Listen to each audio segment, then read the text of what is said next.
Sandland, the land of scent on a rainy day in the city.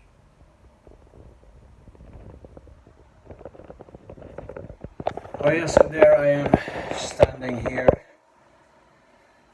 in this safe environment, safe from the piss and rain at least, and trying to enjoy. There's not much left of the beer, so we've got to open another one. It's Chris from Sandland, by the way, and I'm opening a nice can of good Bavarian Löwenbräu in this fantastic new can that I really love. Cheers, everybody! And this reminds me.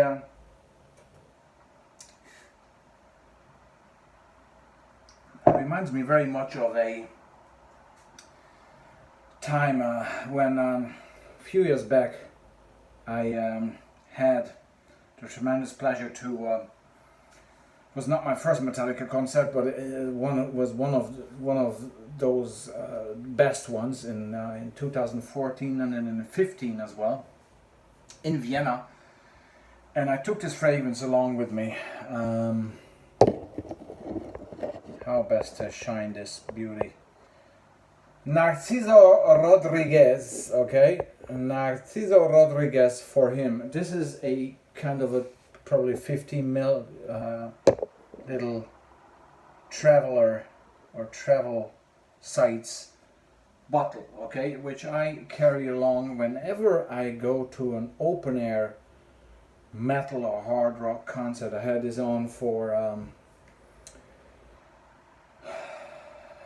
Phil Anselmo, Phil Anselmo from Pantera. Phil Anselmo and the Illegals were here in Hungary, I think it was 2 years ago, yeah, summer 2019. So whenever I go to a really good metal or rock concert, I'm rocking this stuff. And the reason is that no matter if rain or shine, wind or tremendous heat, this is total and utter enjoyment. Released by the Spanish designer house of Narciso Rodriguez in 2007. Francis Cortian was the parfumeur genius, obviously, and this is one, I think in one of my reviews I called this one of the bravest reviews of the 21st century, which is maybe the bravest, because it went so against anything else. That it's really remarkable that it didn't follow any trend, it didn't follow any flow, it didn't follow any specific taste at the time, mid 2000s. Actually, it was an interesting period and lots of interesting fragrances coming out at the time, but this one really man, when this came out, I think a lot of people were scratching their heads, and this was Narciso Rodriguez's first fragrance out there for men. So very brave, it's not just a one in the line or a flanker of a freshie. No, this is an absolute, total, and utter masterpiece together with Francis, obviously created in the time, or at the time, the last year before Paco Rabanne 1 million destroyed the market. How has it achieved that? How does it smell? And the opening, the intro that I did with the city vibes, this boring asphalt, cars driving around and in this wet, uninteresting, rainy day. It's kind of cold as well. Really gloomy.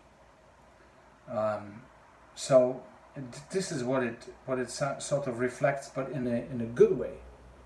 And somehow it does reflect this kind of rainy day in a big urban environment in a somehow uplifting manner. How does it do that? Well, it's lots of violet, and with violet I'm on the edge. Same with vetiver and a few notes like that. Sometimes it's just too obvious violet, and then I don't like it. It's interestingly a very obvious violet here, but the combination with some florals that I seem to detect, along with a bang blast of patchouli, okay, make this a somehow, despite its dark and almost creepy edges, this is still uplifting, this is still energizing, this has tremendous balls, you know,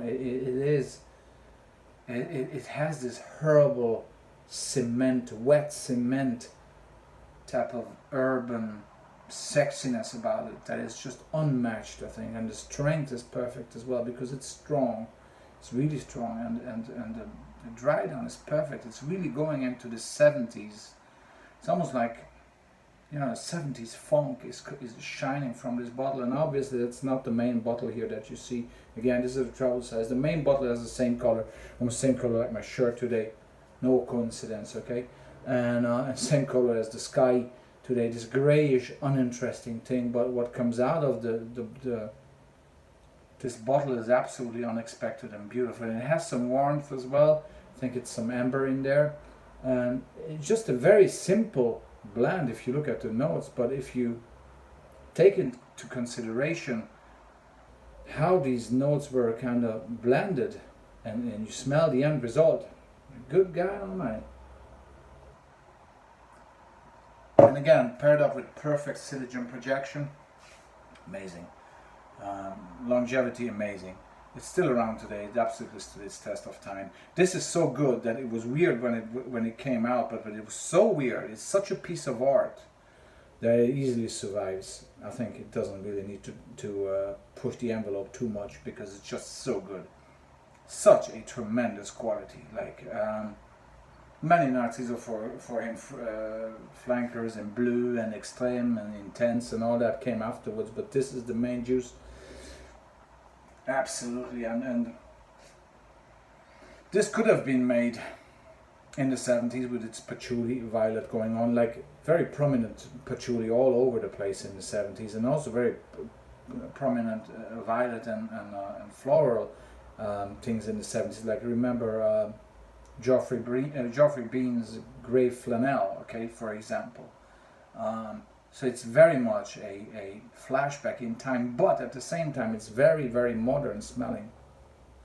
That's another tremendous. It's like if you put in a good Pantera or Metallica or Iron Maiden or Anthrax or anything, you know, of that genre that, you know, dates back into, or I don't know, you can do Black Sabbath or Led Zeppelin, whatever. Anyway, any good music of those times, of the 70s, 80s, that, you know, it's still good, it's still relevant, it still makes you, you know, it makes you have goosebumps all over the place, especially if you like the genre, okay?